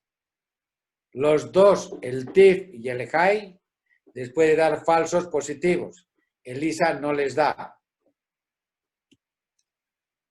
La ecocardiografía le sirve para permitir cuál es la fracción de eyección, adelgazamiento de las paredes, agrandamiento de las cavidades, después el grosor de sus paredes, ver si tiene insuficiencia mitral o tricuspidia. Y lo que más les va a interesar es la fracción de eyección.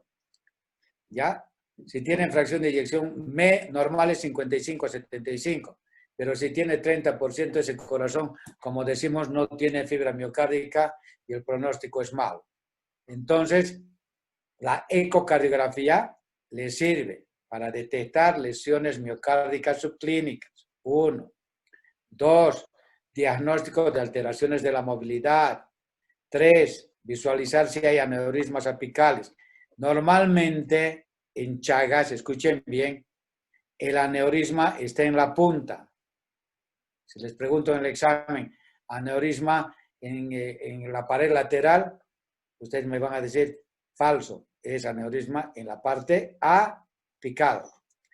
Trombos que van a detectar en el aneurisma y la función sistólica y diastólica van a estar alteradas y le sirve como pronóstico de la evolución que vaya a tener. Vean acá tan bonito. La aurícula, la AE es la aurícula izquierda, la aorta, ventrículo derecho, ventrículo izquierdo y septum. Vean acá, miren, tan bonito, insuficiencia mitral y tricuspidia. Vean los mosaicos, el rojito con azul, ese es el mosaico.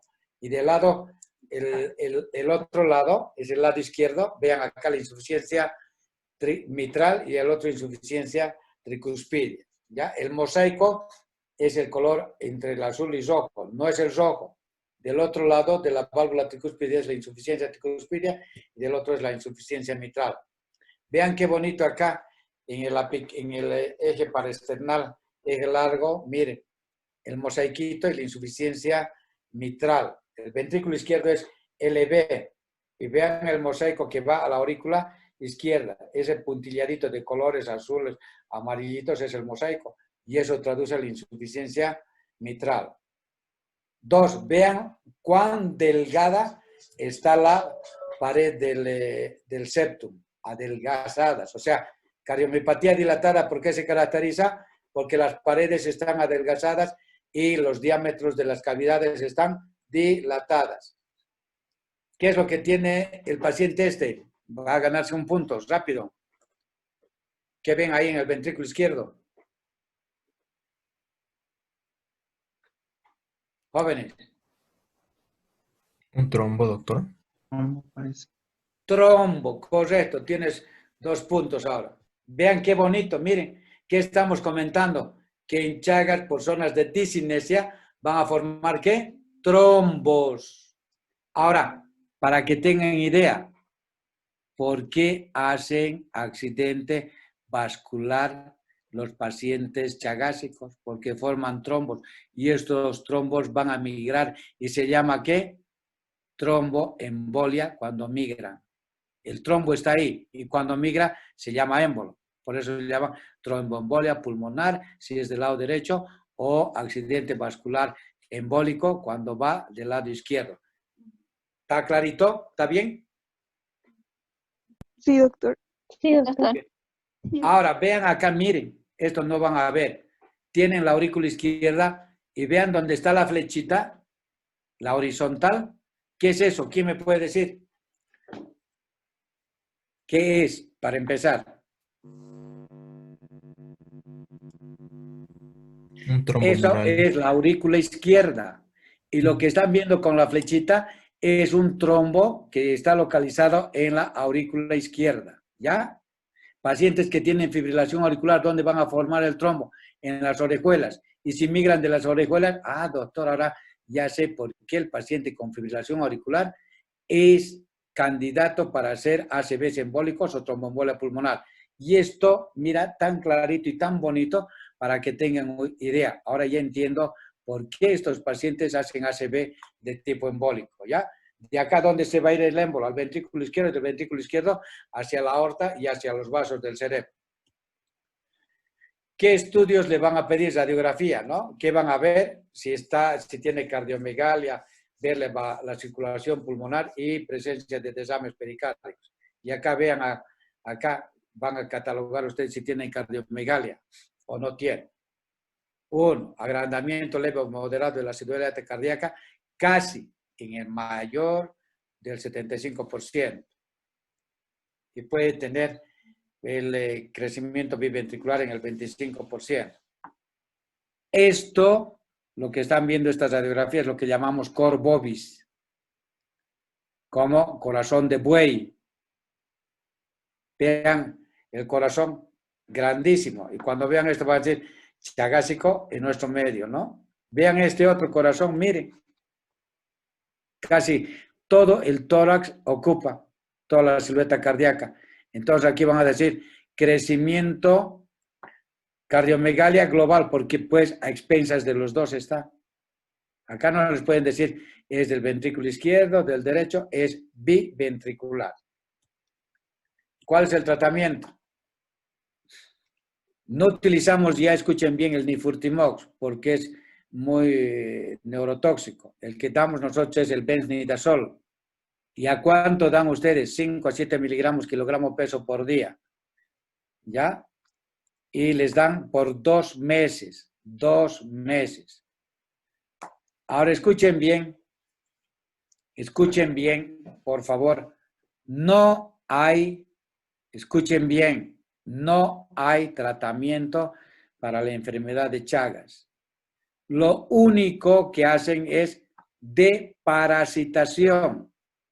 ¿Por qué? Porque el parásito crea una respuesta inmunológica y lo único que están haciendo al darle a ustedes el benznidazol es disminuir la virulencia del parásito. ¿Está entendido? A veces cuando vienen a la consulta, doctor, y no me va a dar tratamiento, lo que en forma yo, así privada, les digo, no hay tratamiento. Lo que le voy a dar es deparasitación. Porque si hubiese tratamiento, pues no tuviéramos nosotros Chagas. De ahí es de que desde el año pues será 90, 91, en la cual se permite, escuchen bien, antes de los 90, los pacientes para trasplantes renales no aceptaban donadores que tenían enfermedad de Chagas, porque obviamente tenía el parásito. Pero después veían que, bueno, si la evolución va a ser como 30, 40 años, el paciente ya no va a tener Chagas, se va a morir de falla renal o lo que quiera. Ya son pacientes que pueden recibir de donadores chagásicos los órganos correspondientes. ¿Está claro o tienen duda alguna?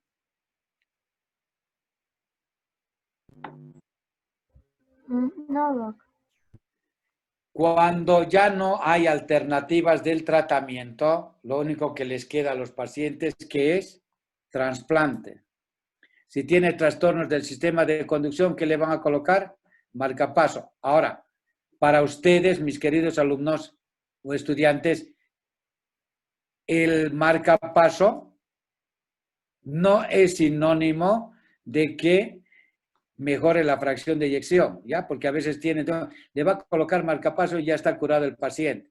¿Qué es lo que tiene aquí? Hemos dicho, alteraciones de la movilidad segmentaria y su fracción de eyección va a estar disminuida, menos del 55%, 30, 20, 10%, ¿ya? El marcapaso solamente va a solucionar cuando tenga bradicardias o paros sinusales, para nada más, para asegurar que tenga una frecuencia mayor de 60 latidos por minuto, para nada más.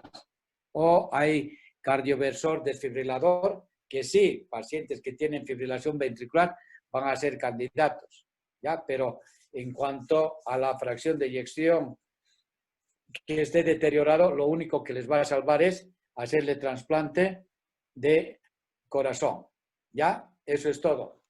¿Tienen alguna pregunta? Doctor, ¿cuáles son las indicaciones para el uso de digoxina en este caso? Ya, primero la pregunta. ¿Qué es lo que falla en el corazón?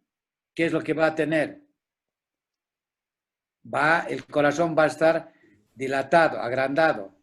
¿Cómo van a estar las fibras miocárdicas? Van a estar... Vamos a hacer un ejemplo. Como si agarras una liga. La estiras la liga. Una liga nuevita, ¿verdad? La estiras la liga y la sueltas y va a volver al tamaño normal, ¿no? ¿Está bien? Pero si a esto, en pacientes que tienen cardiomiopatía dilatada, en la cual ya deben saber la ley de Frank-Starling y todo esto, estiras la liga y no se mueve. O sea, ¿de qué le va a servir escúchame bien ahora, ¿de qué le va a servir la digoxina si no tiene proteína contráctil? ¿Cuáles son las proteínas contráctiles? Las tiene la miosina, ¿no? Y entonces, si no tienes tú actina-miosina en la cual pueda favorecer la contractilidad del corazón, ¿para qué le das la digital? No le va a hacer efecto. ¿Me entiendes? ¿Qué medicamentos? Sí, ahora le vas a dar. De nuevo volvemos.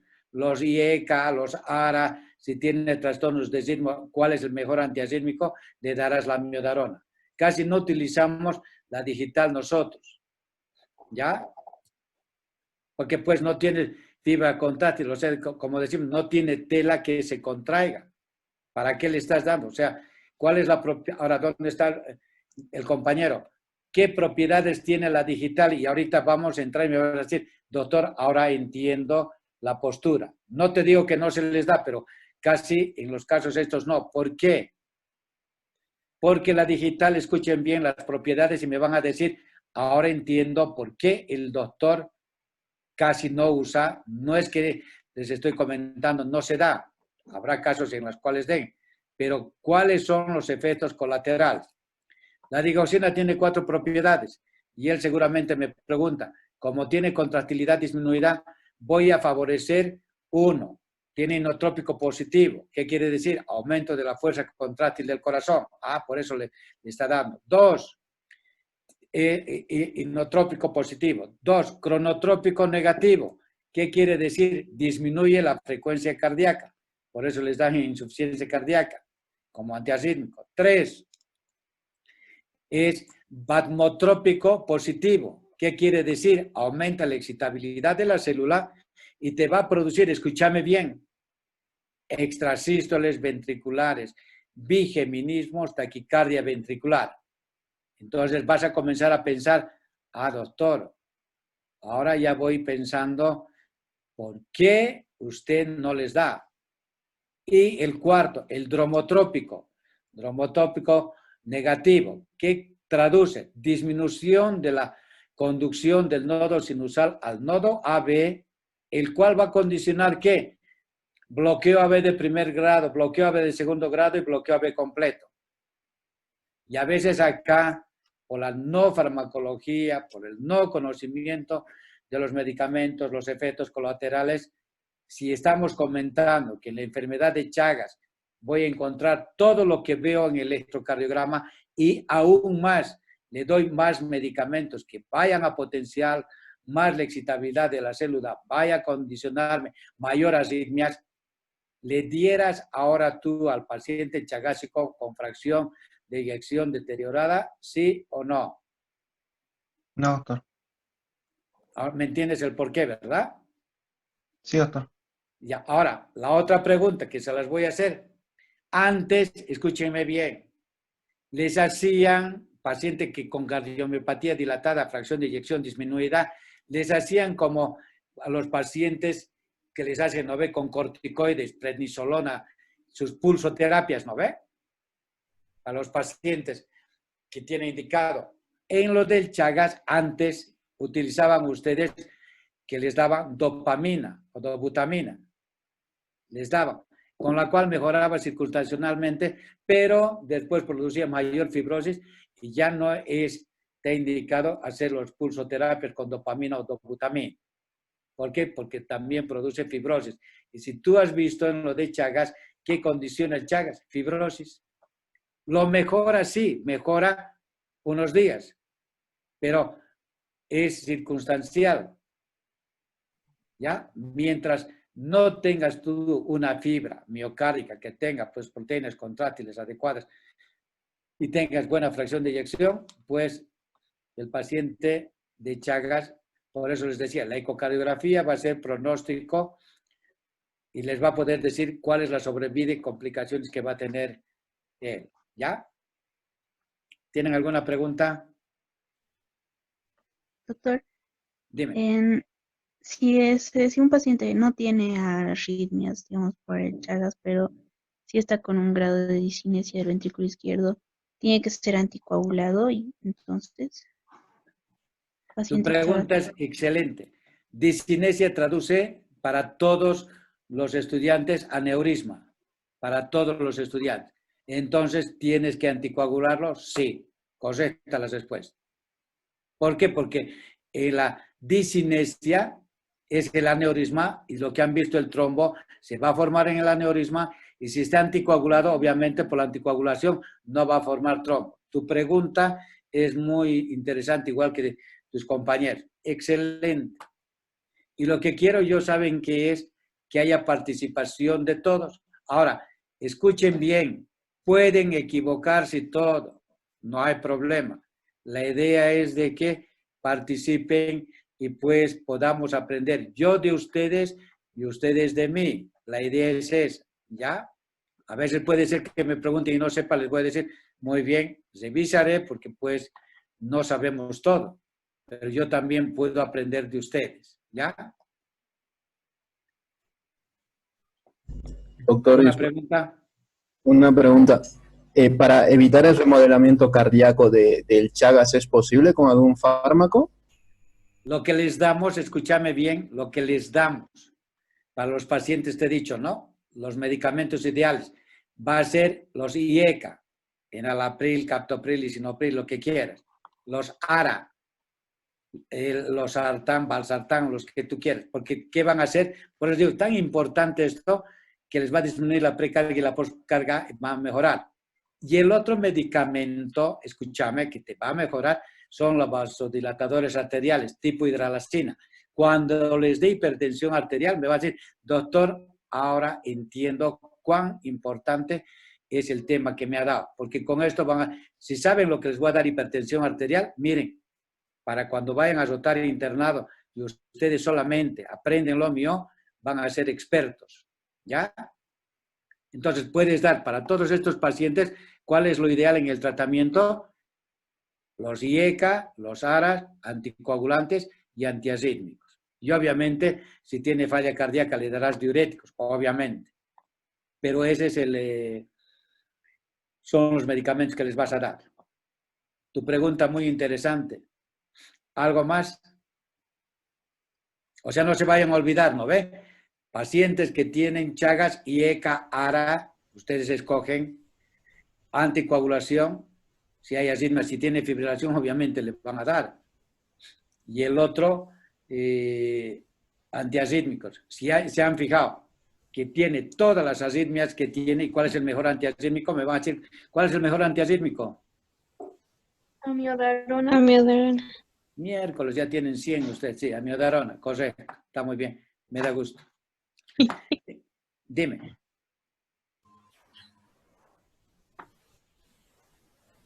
¿Alguna pregunta más, perdón?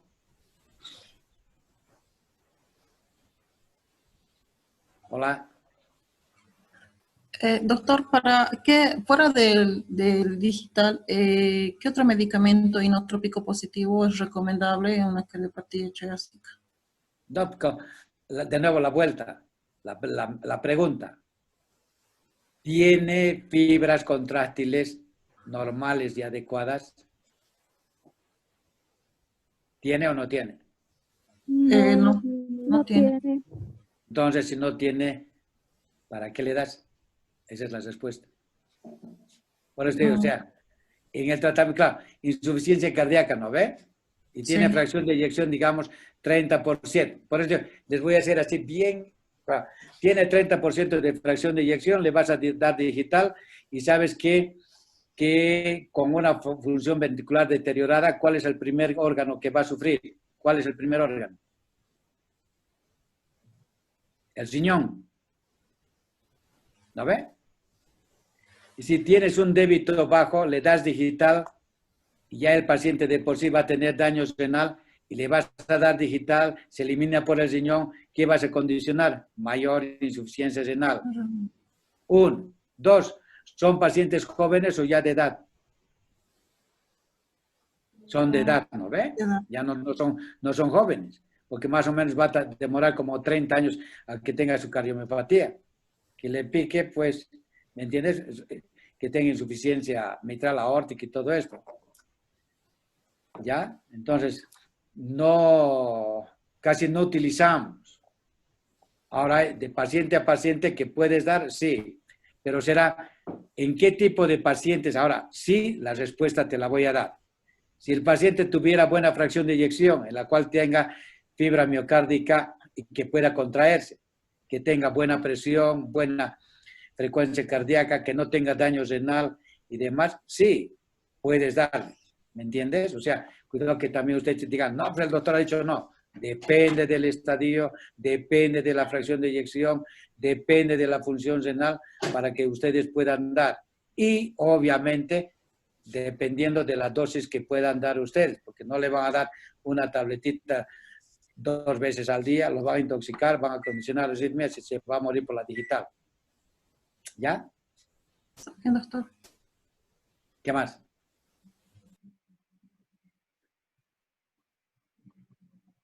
¿Qué más, jóvenes? Solamente he escuchado la voz de 4 hoy, parece que se han dormido los demás.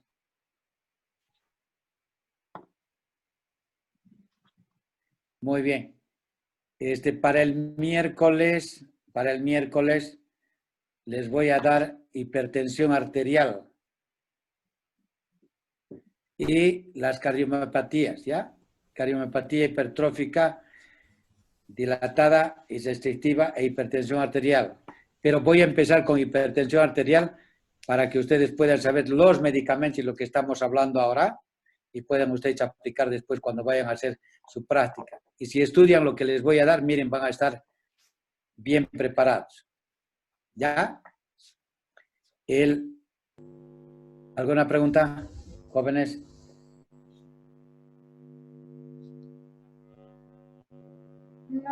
No, doctor. No, doctor. Ahora la